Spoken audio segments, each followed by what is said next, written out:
Hello ulit, nawala yung record ko. Kanina pa ako nagsasalita. Ah, papasok pa lang ako sa work kasi pang mid-shift si Tito. And may nakaharang sa aking dadaanan at gagawa tayo ng paraan. Woo!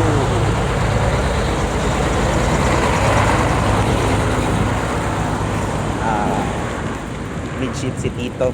Nung una kong video is madilim kasi paglabas ko 9 o'clock PM na yun. Ngayon medyo umambon-ambon din dito. Kumusta naman kayo dyan? Ayos lang. Ako okay lang. Medyo umambon kaya magti-t-shirt lang sana ako. Kaso umambon kaya nag-jacket. Pero ngayon nawala. Inano lang ako, pina-jacket lang talaga. Malamig pa naman. Anyway, kaya ako nag-vlog ngayon. Nag-vlog talaga. Vloggers. Visit eh. Visit vloggers tayo. May yung topic natin is about forgiveness. Hindi ganun kadali magpatawad kasi kadalasan ang alam ng iba, isang pagpapatawad is tatanggapin mo na yung tao nagkasala sa'yo at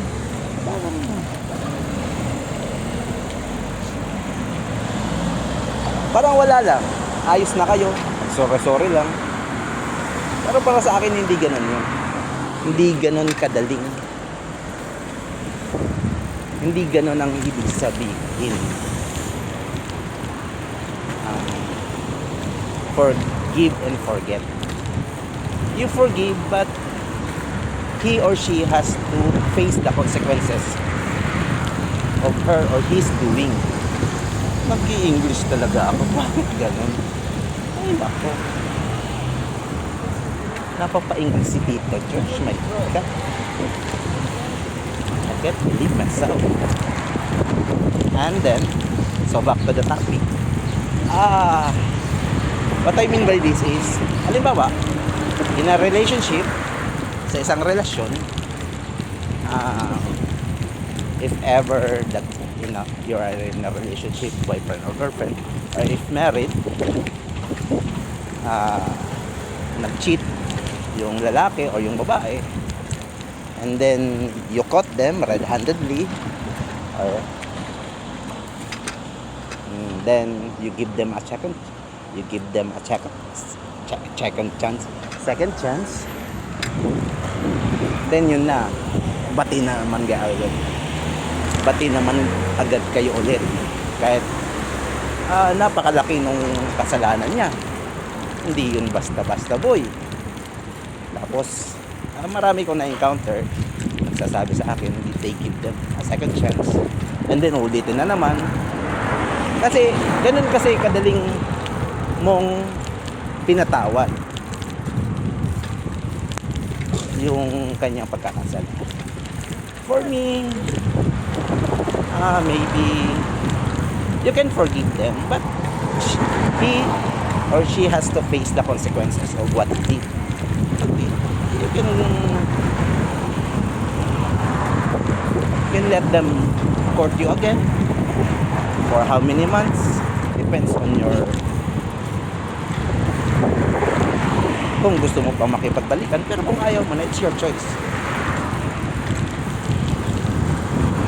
But if you are willing to forgive the person that who was cheat on you, and let them what do you call this? Let them earn your trust again. Kung hindi mo sila kayang i-let go, let them court you.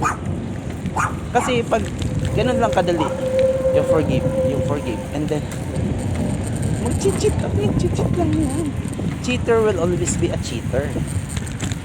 You know what I mean, mga pamangkin. Yan na.